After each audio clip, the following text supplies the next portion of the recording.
there's always going to be problems in business, right? Like no matter how great of a business you run, if you make a big error, that error can compound and it can absolutely be critical. So you definitely need to be a little bit more sophisticated in your estimating. How do I be more sophisticated in my estimating? Well, some of it's just going to be some experimenting and just being very, very cautious with the early ones. You need to understand production rates are definitely going to be different from residential to commercial. People part of our business is the hardest part, is also the best part. Bringing the right people into your company is so important. And this is something that I underestimated. I would have never guessed how important and how much pain vendor relationships could cause. All right, welcome to the Painting Business Pro podcast. We got a special guest today. Chris Elliott, veteran, father of two sons, husband, and business owner of Onit Painting out of Indianapolis. Chris, welcome to the show, man. Thanks for having me. Yeah, thank you for being on. First of all, I want to say thank you for your service. We all owe you a great debt. Secondly, just want to say, like I said, thanks for being on the podcast.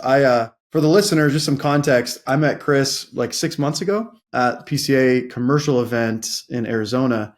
And on one of the breaks, I just like went up and made you talk to me. And I mean, it was like 10 minutes and you gave me I was just scribbling notes like no other. I don't know if you remember that, but I was just like, you were giving me so much good stuff. And you just stuck out to me because number one, you were very involved, with the PCA and you were up on stage a lot and you just, I don't know, you have a great presence about you. But in that 10-minute little convo we had, your selflessness popped out, your humility, and also just like, I think the clarity you have around building business was just, I was just, blown away. So when you said you'd be on the podcast, I was super pumped.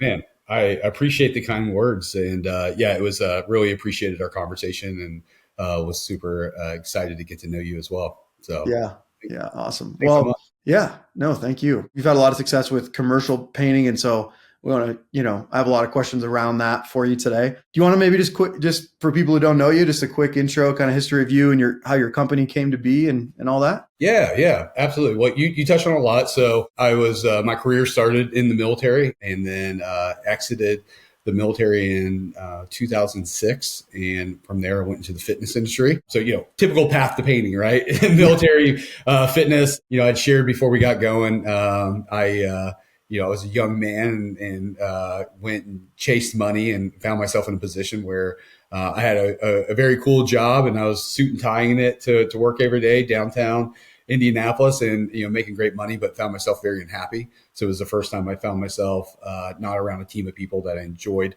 working with. And a lot of my day was spent by myself.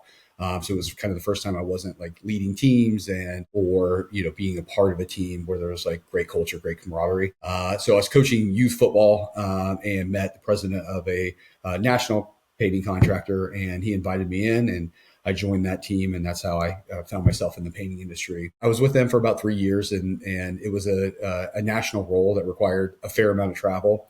They were still growing and scaling quite rapidly, and so I found myself on the road quite a bit. So, with a young son and some of the the coaching I was doing, it became very, very difficult to keep up with that travel schedule. So ended up exiting. It was a great had a conversation. They understood. They were kind enough to just kind of toss out the non-compete, if you will. And just out of respect that relationship, I launched Onit as a residential repaint company. We were very, very intentional into that entry. We knew eventually it would lead to launching our commercial division, which helped guide a lot of our decisions. But we launched the business in 2015, and we were solely focused on residential repaints until about 2019, 2020. And then we launched our commercial division and we've been growing it. And, now the business is, slightly weighted towards commercial from a revenue standpoint. Nice. Real quick, I didn't ask you before. What was the corporate role? What were you doing in corporate? Yeah. So I was a outside sales rep for Xerox. So, oh yeah. That sounds really fulfilling. Yeah, it was absolutely awful. There's not an office suite I have not been in downtown Indianapolis. I made a lot of money, but it was, good to learn that lesson early in life that wasn't quite what I thought it was going to be. Is that company still around, Xerox? I think so. Yeah. Anyway. Okay. Nice. Interesting. Okay. So then, so 3 years with the national company. So then, and then that's nice of them. Yeah. They dropped the non-compete and you started your own thing. Yeah. Yep. So what, and tell us just for size sake, revenue last year, I guess maybe, well, I guess you could say full, and then what commercial, commercial part of Yeah. that? Yeah. Well, yeah. So we're forecasted, we did like 6.5 last year. We're forecasted for 7 this year. I like to forecast fairly conservatively. Residential, we found to be very, very predictable. It's one thing that we like about residential. Commercial, little less predictability. Maybe we'll find more of that as our commercial division continues to grow and mature. But we were just slightly weighted towards commercial this past year. This year, of the $7 million forecast, we're forecasting for commercial. And your team, well, I mean, there's a lot of different questions I could ask you on the commercial stuff, but let's go into, actually, I always like to ask this first. If you could start it all over again, what would you do differently? Oh, Yeah, give us like, yeah, I know there's probably like, give us like top yeah. two. There's a lot there. There's a lot of things I'm very proud of. I had owned a couple businesses passively. I started a commercial cleaning business with a couple of friends, and one of them ended up buying us out and still runs that business today. I had owned a personal training business at the beginning of my fitness career, and so I wasn't naive coming into it, but there was things that I was prepared for, and then obviously there's been a lot that I was not prepared for. So I did come in very intentional. I had a good vision in mind. And I knew that I wanted to do things I was interested in and the things that I was good at. Most of my career has been leadership and sales, and some marketing. And so I launched the business with me in that function, and I filled the production function, the finance function early, and then just went on a path of hiring myself out of every role I was currently in. So there's things I was definitely proud of. If I could revisit the beginning, I would probably move to commercial sooner. Again, I wanted to respect that relationship, but I also kind of got caught up in the being very competitive in the residential space and wanting to win that space, and take as much as the market as we could, and it distracted us from the vision that we had for the company, and that was to move into commercial. So we were slower to move into commercial than maybe I initially planned. With the commercial, with commercial, developing the commercial division, being a part of the plan from the beginning, I probably would have formed a local business or banking relationship sooner, just because access to capital becomes really important. We went with a regional bank because, frankly, it was the bank I was using personally. If you're a young business, I highly recommend forming a relationship with a local bank. They can, a lot of times they can make decisions right there in the bank, and a little less conservative than maybe some of the regional banks. So in order to kind of front, if you will, these big commercial jobs, right? Yeah. So, well, I think for every business, obviously, you need to figure out what the purpose of your line of credit is, and how it's going to serve your business. Some businesses, just like if you find yourself in a very seasonal climate, hopefully if you're residential, I think you can figure out your overhead to where you may not need it in your slower months. But as you start to bring in a lot of overhead, and especially coming into the commercial world where you may have larger jobs and a lot of them going at one time, you may need a line of credit to help you fund your way through some jobs. You also may just need a line of credit in a couple months of the year to fund you through your overhead when the work is slow and you're ramping up for the new season. So having a local banking relationship is definitely never going to hurt. And having a line of credit, if you should need it, I think is really it's part of running a healthy business. I think there's always going to be problems in business, right? Like no matter how great of a business you run, and if you don't want to find yourself in a financial bind and not have access to capital, because if you're already in the bind and you go looking for the capital, it's probably going to be too late. So I would have formed a local banking relationship quicker. We had a regional relationship, but they were just very stubborn, and we weren't able to get what we needed from them. And then I would have overstaffed my production team because, again, I'm very sales and marketing focused, but nothing helps drive our sales and marketing like delivering your services at a high level, because obviously you're going to get more repeat customers, you're going to get more referrals, you're going to get a better online reputation. So your delivery of your work is so important, because that can bring your marketing cost down, bring your overhead down, because you're getting a lot more organic traffic. And in general with hiring, I would have hired ahead. I think too many times, small businesses, not just in the painting industry, just small businesses in general, they're always hiring for their immediate need, which means they're already behind. And so I would definitely recommend, like, the way that we look at our organizational chart, or at least like internally, we have an external facing organizational chart. Then internally, we have what we call an accountability chart. We are always building in our immediate hires, our planned hires, and our future hires. So those are seats that the immediate hires are seats that we have open and we need to fill those. The future hire or the planned hires are hires that we have planned for this year. And then the future hires are hires that will happen, that we see happening maybe in the next 3 years. And so then we are keeping that hiring activity going, and then you're not tempted to make what could be a bad hire because you just need to fill a position. So I think you need to hire ahead and kind of hire just beyond, like hire for your 12-year plan, not for where you're at today. Yeah, that's really good. Sorry, say again, you have two different hiring plans, or? Yeah, so the way I see it, an organizational chart is technically external facing, right? It's like telling the world, telling the marketplace, these are the roles in the hierarchy that exists in our organization. Internally, it needs to be part of your strategic planning. Yeah. So here's the roles that should exist in our organization to accomplish our plan. So if we have, this is our 3-year plan or 3-year picture, we call it, in our 1-year plan, like what roles need to exist in this year to accomplish this plan, and then what can we afford, right? And then so in an accountability chart, one person might fill several seats, even though like it's like, hey, my title is this, but I'm also serving. So like my wife, for example, works in our business. She's our director of finance and admin, but she also fills our marketing manager role because we're not currently at a point where we can support that role financially. And so her and I may even split that role. So I typically set the strategic direction of our marketing, and then she is handling our vendor relationships and the kind of more day-to-day, week-to-week deliverables. So I really like that method. And then also being able to have like a kind of a temperature on or laddering up from like what we need now to like what we're going to need in the future. So we can be working on that strategic hiring plan of like,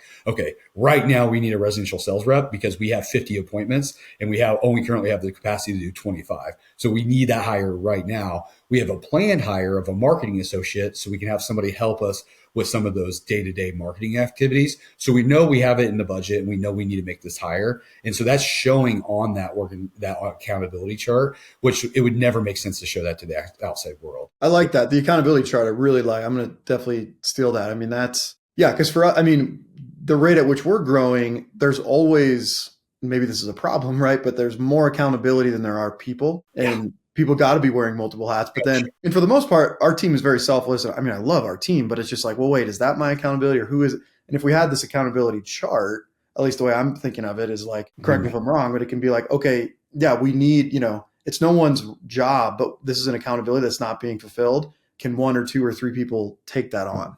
Yeah. You're exactly right. So this is out of the book Traction EOS. So the accountability chart is an element of EOS. And so the next part of that is you would write the core responsibilities for each one of those functions. So if you just remove the people away completely, all the names, so remove Emily, remove Chris, remove Matt, and remove Mike, and just put the roles and maybe the 3 to 5 core responsibilities for that role. And then you take the people and you start plugging them in. So you create all those seats, all the key. So again, it's like we may not have it in the budget to have a marketing manager, but someone needs to be managing the marketing, right? And so then Emily is like, hey, your core function is as our director of finance and admin, but we also need you to fill this seat because we currently don't have that. But the seat needs to exist to accomplish the plan. Okay. Yeah, that's really great. It's funny, EOS, I actually hadn't heard of it until a couple of years ago when Ryan and Danny Turry, shout out to Headwaters Painting. They're members. I don't know if you call it members, but whatever. They told me, I had never heard of it, and it's like a pretty massive organization, huh? Yeah. So definitely shout out to them. Love them both. They're awesome people. Yeah. EOS. Yeah. So EOS is quite a large organization. The book Traction was wildly successful, written by Gino Wickman. And then they've had a succession of books following it that kind of chunks it down. We adopted it in 2019. I've leaned into it hard. I always joke about when I first read Traction. I read Traction the first year of my business, 2015. Again, younger Chris was a real idiot. Read it, thought I was smarter than it, and took a couple key concepts from it and really just kind of put it on the shelf. And in 2019, as we were making the transition into commercial, I revisited the book. And it's kind of like, when you find a book or a relationship or information kind of like in the moment you need it, and it's just like, lights up for you. It was that. I mean, it was just like, I wasn't ready for it in 2015 and I was ready for it in 2019 because the business had grown to the point that it needed a framework and such as US. And so I just read the book, I read it again. And you can hire an implementer. I just felt like, if I give this away to somebody, I'm never going to understand the concepts like I need to for it to be effective. And so I just read it until it clicked. Once it clicked, I implemented to the leadership team. Once the leadership team was comfortable with it, we implemented it to the rest of the team. Now there's really there's no Onit without EOS. It's so integrated into our organization, and we really challenged ourselves to be as textbook with it as possible. It's started to evolve now that we really, really understand it, and there's nuances and things that we like to change a little bit. Nice. Okay. Yeah. I'm going to have some more questions for you about that later, but it's Traction by Gino Wickman, right? You said? Yeah. Check it out, y'all, if you're listening. Okay. Awesome. Well, so, and kind of the transition you talked about that you obviously had a lot of integrity with the past company by going residential first and then getting into commercial. A lot of our listeners, including a lot of our companies in National Painting Group, not so much making like a transition to commercial, but wanting to, some people do want to make the transition. A lot of them want to add commercial, the nice kind of, residential's not handled, but like good amount there. But I want to really get into commercial, which you're obviously doing and doing really well at. Are just advice with transitioning to commercial, maybe some of the biggest blind spots or things you've learned as you all have transitioned? Yeah. That's a great question. And there was lots of, again, I did have exposure to quite a large commercial company. I do want to be clear, we just do repaint on residential and commercial. So everything I say is going to kind of be through that lens. Great. One thing, not to offend anybody residentially, but one thing is the estimating just needs to be more sophisticated. I kind of joke with residential, it's not like roofing or flooring where we need to measure, our measurements need to be exact, right? It's kind of hand grenades, right? We just got to be close. And so estimating a house is, now we have a very standardized approach to estimating, but even with that, we challenge that approach with just practicality is how many people, how many hours, how many days, how much material. Okay. Yeah, that makes sense. Right. So you can, even if you miss, the damage is not going to be critical.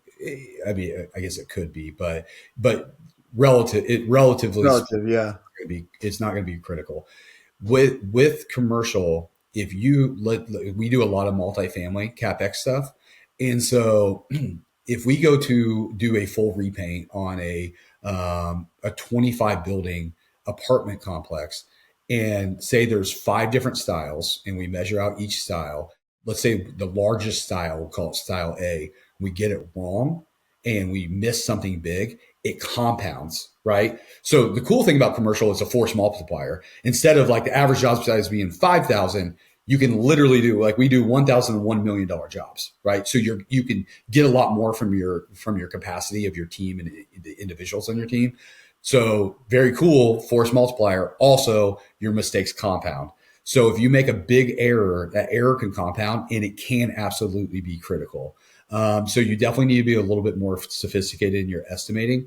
You need to understand production rates are definitely going to be different from residential to commercial. As you go into it and you're learning, maybe well, how do I estimate more sophisticated? How do I be more sophisticated in my estimating? Well, some of it's just going to be some experimenting and just being very, very cautious with the early ones. Yeah. Pay close attention, document what you learn, and make the necessary adjustments. But you do need to be, if nothing else, you need to be very careful because let's say you make a mistake on a 16-story high rise. Let's say it's a warranty, right? And you either need swing stage or a 120-foot boom to go out there and fix the mistake. This is where the capital comes in again too. Like the problems just become bigger with commercial. So you need to be ready for that, and on the estimating side and the production side. I definitely recommend like having access to capital. Everything with commercial, at least in the repaint world, well, it's going to be the same in new construction. You're going to be waiting for money. Like a lot of the work that we're doing this year is work that we started on. Like we may have engaged the relationship 2 years ago. We may even bid the job 2 years ago. And it took that time for that company to prioritize the budget to do that $500,000 job this year. So, and say like 3 or 4 of those land. The worst thing if you're paying someone to go out there and do the business development effort to create these opportunities, they land them and they happen to land all at the same time, and you don't have the labor or the finances to produce it, like you're going to lose a person, right? Yeah. So it's like you got to kind of find this balance between like lead generation, business development activity, access to capital, like crew and labor capacity. You really got to be intentional with it, because the last thing you want to do is do all that effort, land something big, and not be able to fulfill. Yeah. I definitely think from the commercial side, with residential, it's very transactional. You can run your books on a cash basis. You don't need a really strong financial literacy to run, a residential repaint business.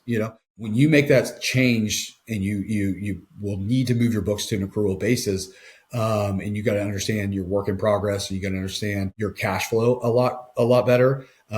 You're definitely learning yourself or accessing a fractional CFO so that you are well prepared. Also, is like, again, if you need access to capital, you need to have your books, your financial statements right, accurate, and looking good. Yeah. And so I think that like either if you have the interest and the desire to gain that skill set, go for it, or go source it out and find someone that does, because it's going to be very important. Yeah.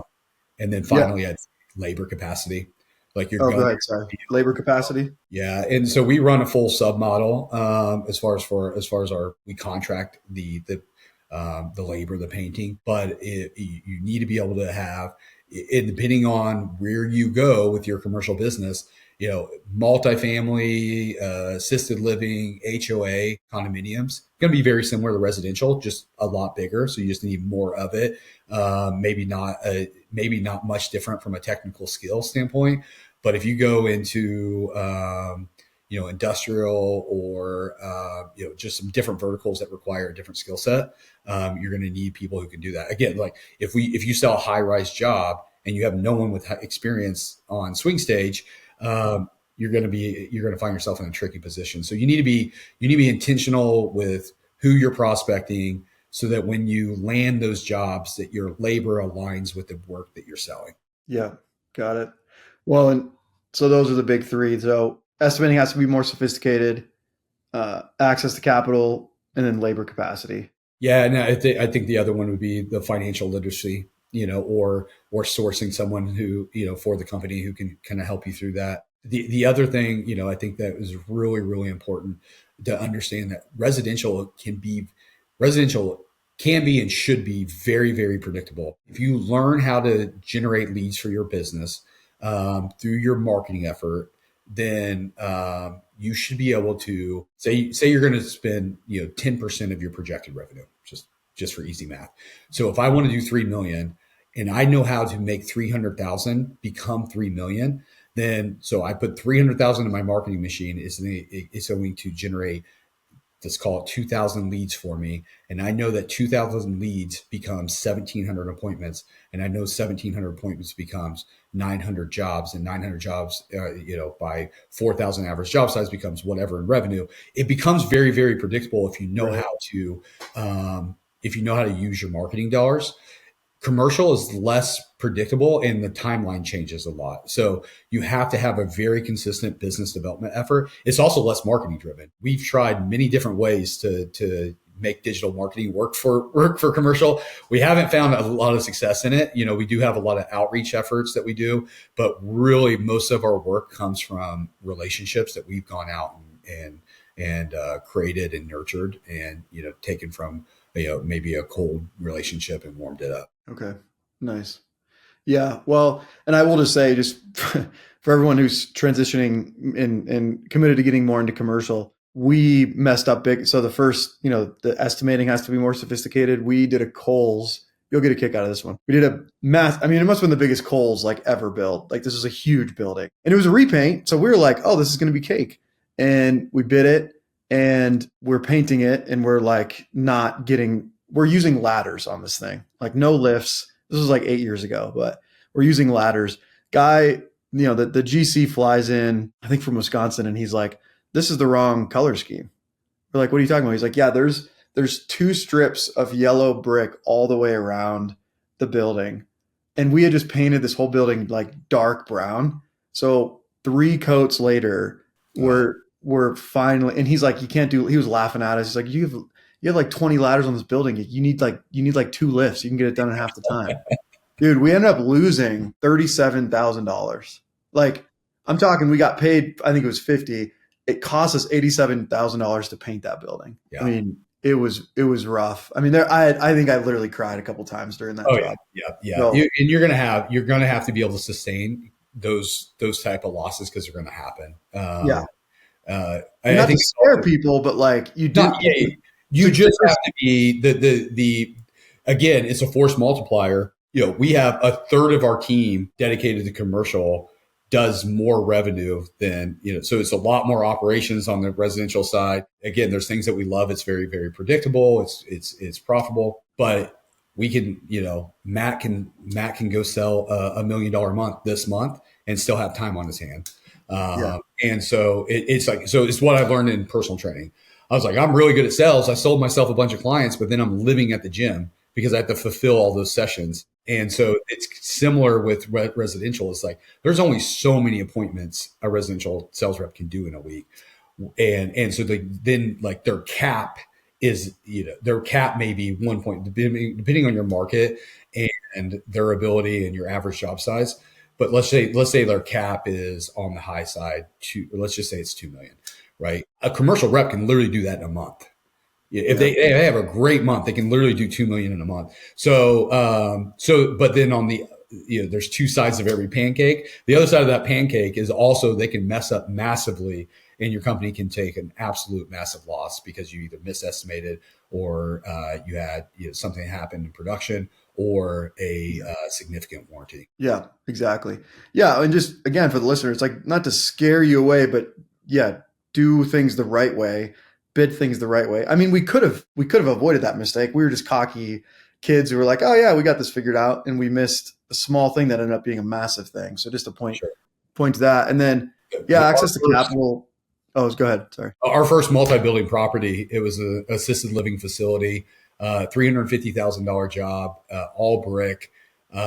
We missed on the materials so massively because like the brick. It was like a 1970s building, and the brick just drank the primer, drank the first 2 coats of paint. We ended up doing like, a prime and like 5 coats. And it was just like, we, back rolling everything. And like, it just, it ate up, and it's like, it was the first job of that scale that we'd really bid.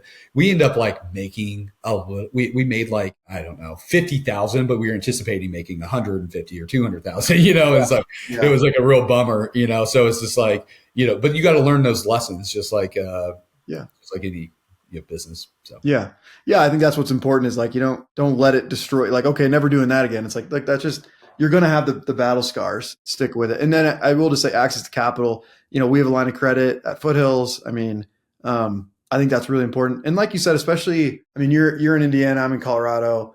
Like those slower months where money's not coming in from residential.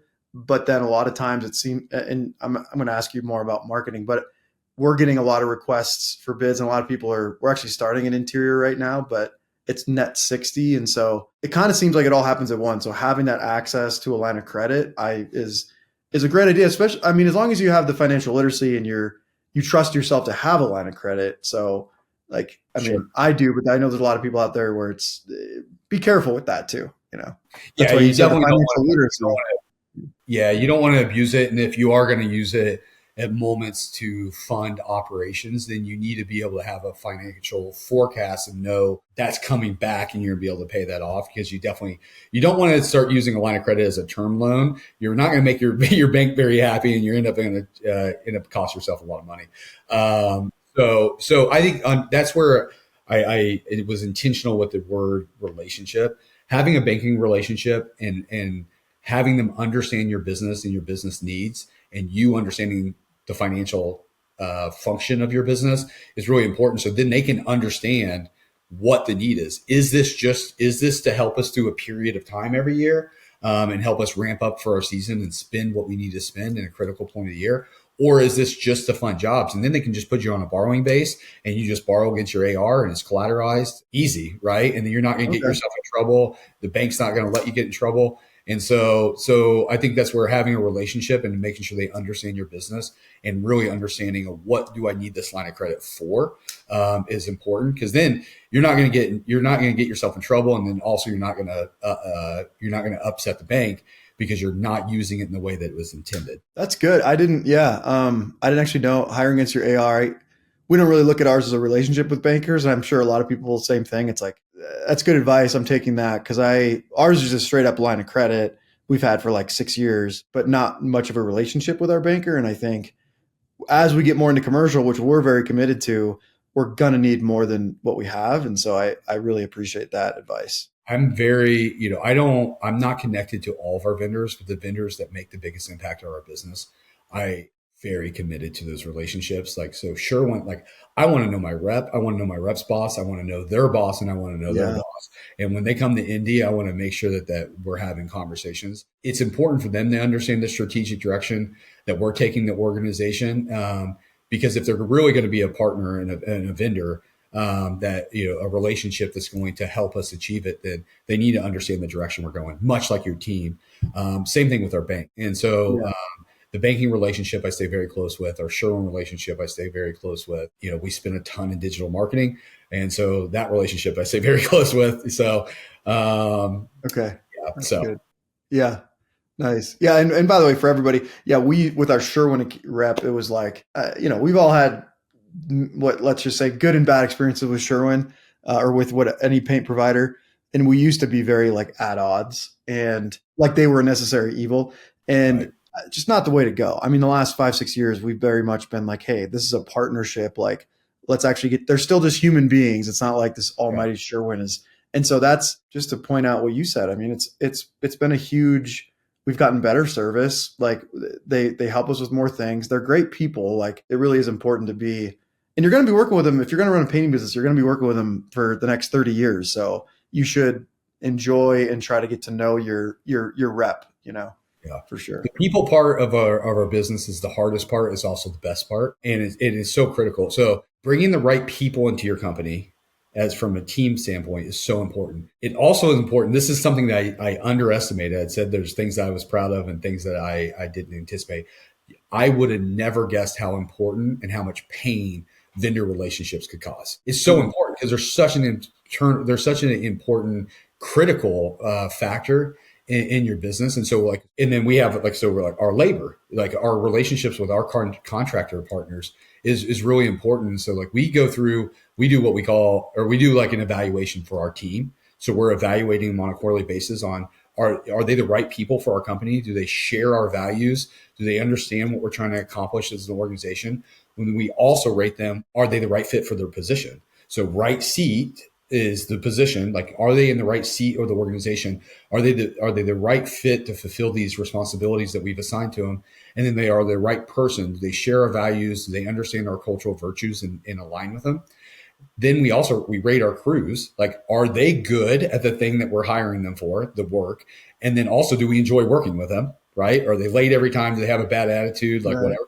So we take them through evaluation. Just last night, my wife and I did a full vendor evaluation. So simply on a scale of 1 to 7, what would you rate this vendor? Really interesting when you get multiple perspectives, because Emily's interacting with our digital marketing company differently than I'm interacting. She's interacting with our fractional CFO different than I'm interacting. And it's like, you go through that ratings, the numbers tell a story. And so if you get 3 people that rate those vendors and then you average that out, and you're under, let's say if you're on a 1 to 7 scale, if they're under a 4, like we need to be reevaluating that relationship. Yeah. So it's like it's just really important to understand. And again, it becomes, I think, more critical when you get into the commercial space. Okay. Yeah, that's great. That's really great. Well, all right, let's switch into marketing a bit. I have more questions if we have time, but switching into marketing, yeah, again, it can be a little overwhelming, I think, for people, and still for us sometimes. Like when you talk like how much, let's see, how many opportunities there are, and how many options there are in the realm of marketing and creating relationships. And so, where would you suggest people getting into commercial should put their time in the realm of marketing? Such a good point that you just shared. I think that it's like, it's the same thing with information. There's so much information. Yeah. We have no lack of information. It's just like, what do we pick, right? It's like if you drop someone off in a desert, they're not anxious because they don't have options. They're anxious because they have too many options. Because like, what direction do I walk in, right? Yeah. And so that's a good analogy. Yeah. Yeah, it's much the same with, okay, so I wanted to move into like a commercial repaint space. Look at all these options. I have all these market verticals I could go after. I could go after multifamily. I could go after commercial properties. I could go after industrial, big retail, big box retail, schools, churches, universities, institutions. There's so much opportunity, right? Well, if you try to go after all that, you're going to get lost and you're going to get super anxious and you're probably going to fail. I think you should take a sniper approach opposed to a buckshot approach. Okay. Pick a vertical, pick an avatar, and learn everything you can about that avatar or that position. Another kind of best practice is we found it's better for us to seek out titles: property managers, regional property managers, facility directors, maintenance directors, construction managers, like whatever, and then pursue the title, opposed to like those titles will get you into a couple verticals, right? So if you go after like regional property manager, you're probably going to find yourself in multifamily managed commercial space, right? So I think picking a vertical so then you can be very, very dialed in and you can like, who's my avatar within this vertical, right? And so it's like, I may be going after a property manager. Okay, where's the property manager? Like where can I put myself in a position to be in front of property managers on a consistent basis? Well, one, I can go directly to their property where they are, or I can join an association. So there's a consistent cadence of me seeing this individual. And then how can I put my brand in front of them on a consistent basis? So you don't have the time, the capacity, or the capital to do that across multiple verticals, but you can pick a vertical. So you could say, hey, I'm really great at residential. The thing that was closest related to that would be like HOAs, like condominiums. So I'm going to join an HOA association, and I'm going to start going to these association events, and I'm going to form relationships for people who makes decisions on painting the exteriors of condominiums or use multifamily. It's like, I want to make relationships with multifamily property managers. Well, join an apartment association, get involved, stay consistent, go form relationships, and figure out how you can solve the problems for that person, right? Or that. So join association. So you recommend then like those types of like what are some associations? So it's just like anything else, right? It's just like it's like the PCA. Like you could join the PCA and not participate and be like, man, this place sucks. I didn't get anything from it. Well, yeah, because you didn't do anything, right? Like, you didn't engage. You didn't go to events. You didn't engage with the content. So an association is good if you are committed to it and you stay involved and you have, like, we have a rule, like we don't miss an event. Like, so we're, and we come in. So it's not just that, like, you could do just that. It's going to take a really long time. That's the delayed gratification approach. It's like, I'm going to go to these events. I'm going to meet people, and hopefully I earn the opportunity to bid a project when they have it come available, right? That's going to take time, and you got to be there, and you got to be consistent, and you got to be compelling to where they're like, okay, this person's interesting, or this company's interesting. I'd like to give them an opportunity. And you need to build brand awareness. So like one way we do that is like we sponsor associations, we sponsor events. So we're putting the brand in front of them, then we're showing up as people, and they get to meet us as people. So they're seeing the brand, they're seeing us. And then we figure out some cold outreach strategies that might be popping in on the properties and dropping off, a sales brochure, some marketing collateral. That might be buying a list and engaging that list through telemarketing or mass email efforts. You need to find a balance between like the business development effort of like finding relationships and warming them up through nurturing activities and creating immediate opportunities through lead generation opportunities that maybe are a little bit more immediate. Yeah. And then you also like, the tricky part is like, again, you got to make sure you're finding this balance of like, I have all this lead gen and business development effort going and I'm building the pipeline. And when the pipeline starts to convert, I have the labor that's qualified and that is available to be able to dedicate to it. And then these are relationships, right? And so you're going to, if you earn a relationship, you're going to get an opportunity with. We like to say that a lot of these relationships are $1 million annual revenue relationships. Now, whether we get $1 million every year or not, but they definitely have a lot of them have the capacity to give you. If it's a regional property manager, they could absolutely give you $1 million of revenue just through a couple properties each year. With that is like, you have to get, like, if you burn that bridge, they'll never come back to you. Yeah. So you got to really, you got to protect it. So you don't, it's not one where you want to like overcommit yourself and you mess it up, because not only will you maybe kill it with that relationship, you might kill it with that entire property. Yeah. We just actually turned down a job. Didn't want to, but because just to speak what you just, we have a regional property manager where we're doing a job right now for them. They're very impressed so far. He's like, hey, this other job I got down, it's just a little bit out of our, location zone. And there's a couple things on it where I'm like, I mean, almost the immediate answer was yes. And then just talking with my team, it's like, it's better to just say no to this one and not potentially mess it up than say yes and mess it up and never get another job from them for 10 years, So I think that is a critical piece, is like, once you have the relationship, nurture the crap out of it, Yeah. Yeah. Even like, do the right thing, even if it, regardless of the immediate cost, right? Yeah. Like, I know right now it's not the right fit. So, but I think you also have to be careful as you bring in reps. Like a good rep is going to understand that not every job's going to be a fit. But we also, it's like, if it's the right job for the right customer, we got to make sure that we're prepared to be able to knock that out for them. And you recommend mainly, well, I mean, so you're mainly doing multifamily repaint, is that right? So we are our focus is multifamily managed commercial through property management companies, and we focus on it from a regional. We go after regional relationships, which means we have to have the capacity to do regional work. And we do that intentionally because we want the regional relationships to be able to make a decision on multiple properties. They typically can make decisions on the bigger ticket items too, opposed to like a property manager. They're in multifamily. If you happen to go that direction, just be prepared. It's a bit chaotic. There's a lot of movement. There's a lot of movement at the property level from a staff standpoint. There's a lot of movement of properties from property group to property group. And so you got to be able, this is where it's important to pick a vertical, because then you can start to understand the vertical and you can stay with it. So it's just like, oh, I just saw that Buckingham bought this Millhouse property. Okay, so now team's probably going to be changing over. So that $500,000 proposal I have sitting on their desk is probably not going to get handed off. So we need to re-engage and make sure that that new person gets it. We get it in the right hands. But to answer your question, so we focused a lot of our effort on multifamily managed commercial properties. So we're looking for property management groups, and we're typically seeking a regional level relationship. Okay. Then we have outreach going out to, we also like assisted living quite a bit. We like light industrial projects. We like condominiums, HOAs. And so, we have like kind of our target verticals, and then we have like secondary verticals that we know we can service well. And even we don't have the internal capacity to focus on those.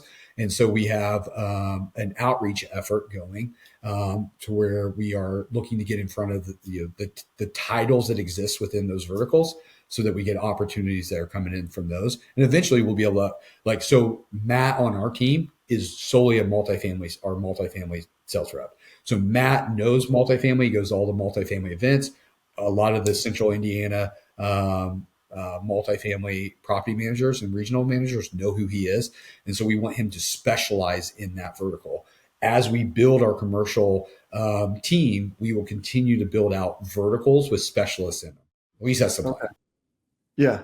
That's okay. Got it. The other approach And is you can treat it very much like residential, where it's like, hey, we're going to open up the verticals. We'll paint any building, but we're going to do it in a much tighter geographical area. So the cool thing about going vertical is you can open up, you go vertical, you open up the geography. If you want to tighten your geography, then open up the verticals, right? yeah. So it's like, Okay. hey, I'm going to do any commercial projects I can get within central Indiana. Very helpful if you're working with a marketing company to understand it's like, hey, I'll paint anything as long as it's within 2 hours of my metro. Or, hey, I'll paint anything for this vertical, within, as long as it's within my region, right? Yeah. Okay. Yeah. That's good. Well, and so you mentioned your team. What is your, well, yeah, what's your current team makeup on the commercial side? Yeah. So, well, as a company in whole, we structure the company with two divisions. So I think this is another important piece. Our residential mission, our residential customer, our residential team processes are very different than the commercial side. So we actually do structure it as two separate divisions, and then they're built of our team. Since we contract labor, our team is leadership, sales, admin, project management, essentially. Well, and we're in this place where for at Foothill, so we have one business development rep, and she's amazing. She was with us all like last year was our first year, but and then for all the listeners, the sniper approach that Chris that you just mentioned, we were buckshot. We were just like knock on any door, anything that anyone that was B2B, just knock on their door. And I mean, we got some relationships from it, but we were spread way too thin to be good at anything. And so we're doing exactly what you just said. We're now like property managers, really like is the only thing with some roofing work too, because we get a lot of hail here. And so Mm-hmm. roofers as well. But without hail, it's like property managers are it. Like is that one question for you real quick? Is property managers and then maybe regional property managers, is that a narrow enough vertical, would you I say? think so. Yeah, because like what you're typically going to find is they're either going to be in like a commercial or multifamily type Yeah. space. Because as you go into assisted living, for example, it's going to be a different decision maker. And then you could also, I mean, there's lots of businesses a lot of companies that are built to real estate investment groups. So they're purchasing properties with the intention to improve them and renovate and go through a reconstruction process. So that's another great one you can focus. You just got to figure out what you want to build. Again, this is like, I think most small businesses have a vision problem. Or a commitment to the vision is like, where am I taking this organization? Because if I'm not very clear on that, I can't build behind it. Yeah. Right. So am I building this organization to be a commercial new construction company that's doing $5 million a year? I mean, even that is like, okay, well, I can reverse engineer that pretty easily and understand the team that I need, understand what I need to put in a pipeline. If I assume a 30% conversion and I want to sell 5 million, then I know exactly what I got to put through my pipeline. And so I got to get in front of enough estimates where I can put enough in the pipeline that conversion gives me the end result. But if you're not, I think on a spectrum of incidental and intentional, you want to be as far to that intentional side as you possibly can, or else you're just gonna get lost, right? Right. Yeah. No, that's really good. I mean, so, and then real quick, because I learned this with the PCA, as far as the makeup of, what role is doing what. So Mhm. are your sales representatives, are they estimating? Are they nurturing and estimating? Like, are they? Really, really great question. Yeah. I've seen this done a lot of different ways. Currently, what we are doing is our commercial sales reps handle the estimating and so they take it from estimate to proposal and manage their pipeline and everything. They also are doing the business development effort for the vertical that they're assigned. Okay. So Got it. yeah, So kind of that's shared effort right now because we are a part of a lot of associations. And again, it's like we're trying to build out multiple verticals. So the entire business development effort currently is shared between myself and anyone in a sales capacity on the commercial side. And so I think that we will probably onboard a business development rep to help us with those events and a lot of those. And eventually, I think that you know I think that if you open your geography and you scale, I think eventually you have to take that estimating component away from the sales rep as well. Okay. Let them Yeah. manage the relationship. So Yeah. um, that's a great question. Yeah, and that's what it's interesting. I thought there was really just like that one way. It sounds like there's also where I mean I guess it's just with any business as it scales, the more specialized the roles Yeah, get. absolutely. Yeah, yeah, Yeah. yeah. And that's I think we had talked about this earlier. It was like, as in a business, like a lot of times you have to wear multiple hats, or your butt has to go in multiple seats. For us, like we are at a point where like typically as you get up the hierarchy, typically it's like the leadership team that's filling multiple seats. But as you come down to like our residential sales reps or residential PMs, they're very, very specialized in what they're doing. Our administrative support. And then, right now in commercial, as we're still building it out, maybe those like further down the hierarchy, there's multiple seats that are being filled. But as we grow it, then we open up that capacity for additional payroll and overhead, where we're like, okay, now we can have a business development rep that are helping drive this. Because it's very similar as like someone's building the residential company. Typically, what you see is like they're like lead gen focused. They're like leads and sales, leads and sales, leads and sales. Okay, now I sold enough jobs, and now I got to produce them all. And so like my sales are driving up, and then my sales drive down because I'm focused on production, and it just ebbs and flows between sales and production. What we're seeing on the commercial side is like Matt on my team sold. I think he sold like 2.6, 2.8, something like that last year. And he had gotten to a point where he was just reacting. He wasn't able to do any Yeah. business development effort anymore just because everything was coming to him. And so then we were losing what like he could have done double if he had the capacity to continue the business development effort. And so like we're seeing that same ebb and flow is like when you're getting locked down doing estimating and locked down getting proposals out and managing your pipeline, then you lose that business development effort. And then like when you're focused on the business development effort, then maybe you're not getting, some of those other activities, taken care of, or you're pushing estimates down the road a little bit further than you should. So it's definitely you got to kind of find the balance and find out what do we have the capacity for and what can we handle right now. And maybe it's not optimal, and being okay with that. Yeah. Yeah. Got it.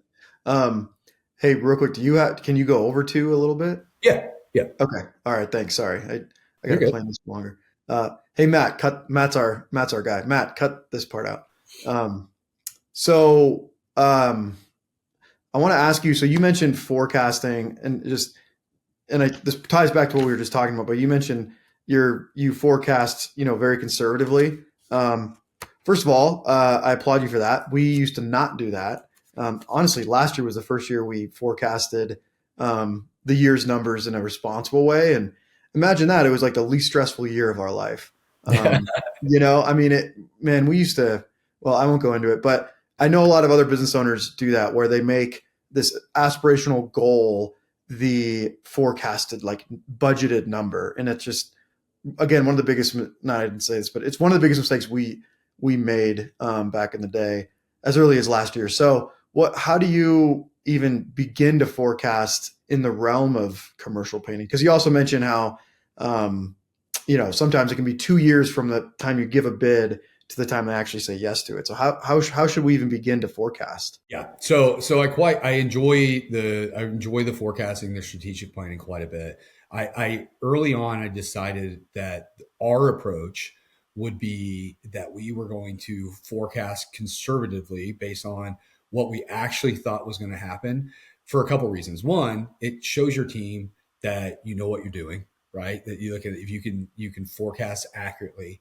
And it also is like if you set everything as aspirational, a lot of times you're going to lose, and it's going to hurt the morale of the team because it's like, well, we're never hitting. And so if you're never hitting your goal, and then obviously we got to cascade that down to like individual goals. So if I misrepresent our company forecast, or if I'm inaccurate with it, or I'm overly aspirational, and then my divisional forecasts are off, and then my individual forecasts are off, I'm going to give a goal that doesn't make sense, right? So also we are very metrics driven, so we share a lot of metrics with our team, and so it's like if anyone can do the math, they can say, okay, you've assigned me a $200,000 goal for residential, but then I know that I'm only getting this many appointments and we're only getting that many appointments because we're only getting this many leads, the math doesn't work out Yeah. to even make that goal. So it's like you're setting them up for failure.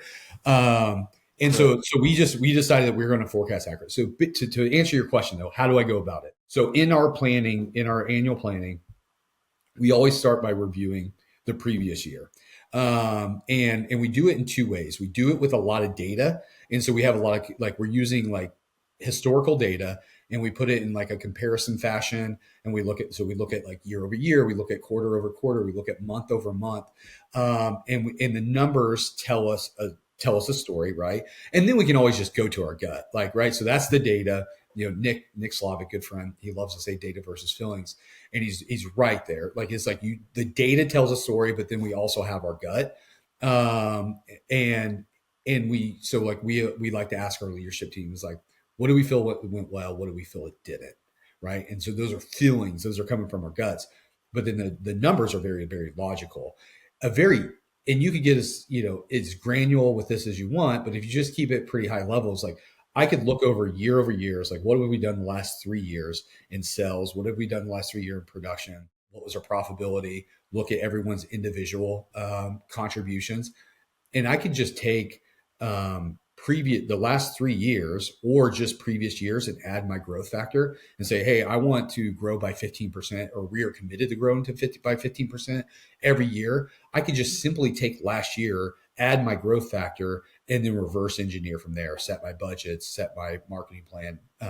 That's definitely why we definitely dig in. And so we like to look at the last 3 years. We like to look at the quarters. We like to look at the months, and really let that tell us the story of like what our year looks. And you take that information, you throw it in a graph and illustrate it. It's pretty, we're in Indiana. So it's like, we do 60+% of our revenue in Q2 and Q3. Yes. And so that's really valuable information to know. Because then you can plan accordingly, you can forecast accordingly. So that, generally speaking, that's how we go into the historical data. We look at what story is telling us. We add in how we want to grow. And then now that we have a fractional CFO, we also look at like the financial picture. We do a 3-year financial forecast for the business, or financial forecast and financial budget. It would be awful that if you like forecast it at a number that sets you at a loss, right? Unless if it was very intentional and you're like trying to buy market share or whatever. But so you got to make sure that like your budget and your revenue forecasts all make sense. It's also important to understand that you need a forecast for sales and you need a forecast for production, because like in residential, typically you can like, oh, okay, well, we're typically going to produce let's just say 90% of what our sales budget is. So you could just use a factor of like, if I'm forecasting 300K, and I think we'll roughly produce 90% of that. With commercial, it's very different. Say you have $1.5 million already sold, carrying it into the year, and you anticipate selling 6 million more. Well, then you're going to have a 6 million sales forecast and a 7.5 production forecast. So it's really important to understand that forecast the two separately. Yeah. Okay. Definitely more in as you said, like in commercial, even more so. Yeah. Because of that rollover. Yeah. Yeah. Okay. Yeah. Nice. Okay. And more factors, right? So like residential is like, typically you're kind of starting over here. You're like, okay, well, typically we know we get 300 organic leads, through referrals or previous customers. And then we know typically if we invest X amount in the PPC, it's going to give us another, maybe 1,000 leads. And then our direct mail is going to give us 500 leads. So then it's just like, okay, well, I know I have 2,000 leads coming, right? And so I'm kind of building it out from my marketing plan. I know that through my marketing plan, let's say I'm going to have 2,500 leads. I'm going to have 500 previous customer referral, 500 for direct mail, 1,000 for PPC, and then another 500 from my, various other marketing efforts. And so then I know those 2,500 leads are going to be X amount of appointments, and those are going to be X amount of sales. And at my average job size is going to be X amount of revenue. So I'm building that every year, and I can kind of control that with my marketing effort. With a commercial, it's very different. And the fact is like things are happening over a lot longer time horizon. I have a pipeline that I have bid with. Hopefully, I have some type of understanding of what that conversion factor is. Then I have everything that's going to happen this year and things that could happen quick. Also, based on the verticals that I'm in, there's different decision making. There's typically what you'll find in commercial is the different verticals have different decision making timelines. Like, so it's like multifamily, they're typically making the decision somewhere in like March and April on their CapEx projects because, and they pulled that from budgeting numbers that they did the previous year. And then they're getting those access to their budgets and then they're awarding those contracts. So it's important to time that up. And so it's like, hey, we may have a $1.5 million April because a lot of our multifamily bids are going to come in that April. So Yeah. Okay. it just becomes it's a little hard to, it's harder to be, to predict as well Yeah. with the commercial side as it is with residential. Well, it just underlines the point of the, having that access to capital, is critical for sure. Yeah. And it's definitely like consistency. Like I think that, as we said, you can ebb and flow with residential and you get, maybe you get a little more sales focused and you lose, you get behind in production, you get production focused, you get behind in sales. If you ebb and flow with commercial because you lose consistency, those dips can be very, very painful. So you definitely want to have that consistent lead gen biz dev effort. Okay. Yeah. Really good. Thanks, man. That's some very good stuff. Well, to switch into some other stuff besides commercial painting. You were telling me before the show, so tell me about this peer group or what is it called that you created? Yeah, thank you. So it's the company's called Ascend. We do peer advisory groups for painting business contractor business owners. It's an invitation only. It's designed to be invitation only peer group. It's limited at 8 people per group. And what we look for is that those 8 people would come in, commit, and stay.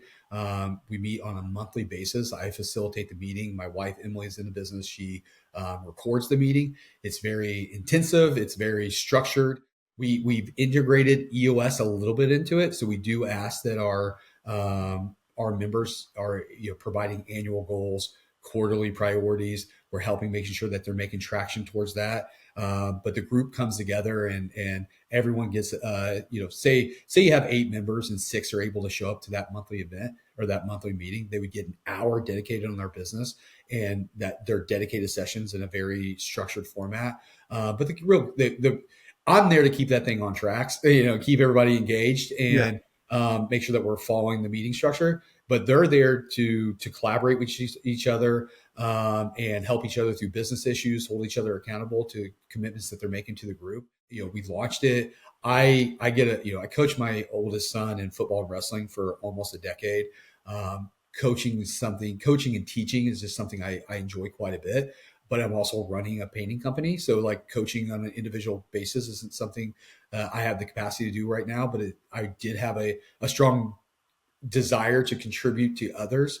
And so we launched the group a little over a year ago. It's been absolutely phenomenal. It's brought me an incredible amount of fulfillment. We actually had a meeting. One of the groups met prior to the commercial conference, and I saw that group, just like the relationships that were formed, and they all came into that event together, and just like seeing them, the unity that was built. It's just been a very, very special thing that I've been lucky enough to be able to experience over this past year. So nice. Well, yeah, that's so it's 8 people per group, and you said it's an hour.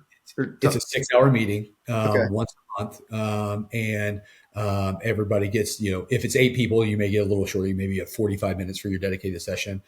Typically, what we're seeing is about 6 because somebody either has to leave early, shows up late, or can't be there. And then, basically, the value of the group is the group, right? So we want to get the right group together that are committed. We do it on a month to month because like we wouldn't want somebody in the group that doesn't want to stay in the group, right? It wouldn't be very good because the power of the group is the group. But what we see by the way we structure the meeting is everyone starts to learn each other, and then they start to learn each other's businesses. So then the insights that they can give each other become very powerful. So it takes a while for that to get going, but once they start, and then they also get to where everybody signs a confidentiality agreement, and they get to a place where they're in a very safe place where they can really challenge each other, or they can really bring, it's funny in the early meetings, everybody wants to just give the kind of highlight reel and everything's amazing. But once they get comfortable, it's like, man, I got to tell you about this shit going on, and that's where it starts to get good. It's like when people get comfortable, and then the others around them understand them and their business well enough to really give them some insights so they can make some, adjustments in their business or adjustments in their behavior to get a better result. So, yeah. That's super hot. So you started that just a year ago, huh? So just over a year ago. So I've been in a group for over 7 years. It's a CEO group here in Indianapolis. It's CEOs from different industries, and it's the relationships, the community I've built off of it has been amazing. Sometimes it feels like therapy for business owners. It's just nice to get in a room with people who are going through what you're going through. But where it was lacking is like, I think maybe there's not a commitment to accountability. And then there's also, it's people from wildly different industries. Like we have an architect, and we have a, electrical contractor, and we got a sheet metal fabricator, and we got, just all, an attorney. And so even though it's cool to gain some perspective from those different industries, there's not a lot of like the nuts and bolts of like a specific industry. So I had a friend who was in a IT business, and he was in an IT specific groups. And he was just telling me about how powerful it was being able to come together with peers that are in his exact industry. And it is really the combination between those two things and the desire for me to further contribute that, is the reason why we launched the group. And it's cool because we have some of those conversations that are much like the group that I'm in, where it's not necessarily about the painting industry, and then we have some real tactical nuts and bolts painting, estimating conversations, and vendors, who you're using for a vendor and who you're using for this, and so. But for me, I've been in that group for 7 years. The combination between that and a business coach has been so powerful for me, Nice.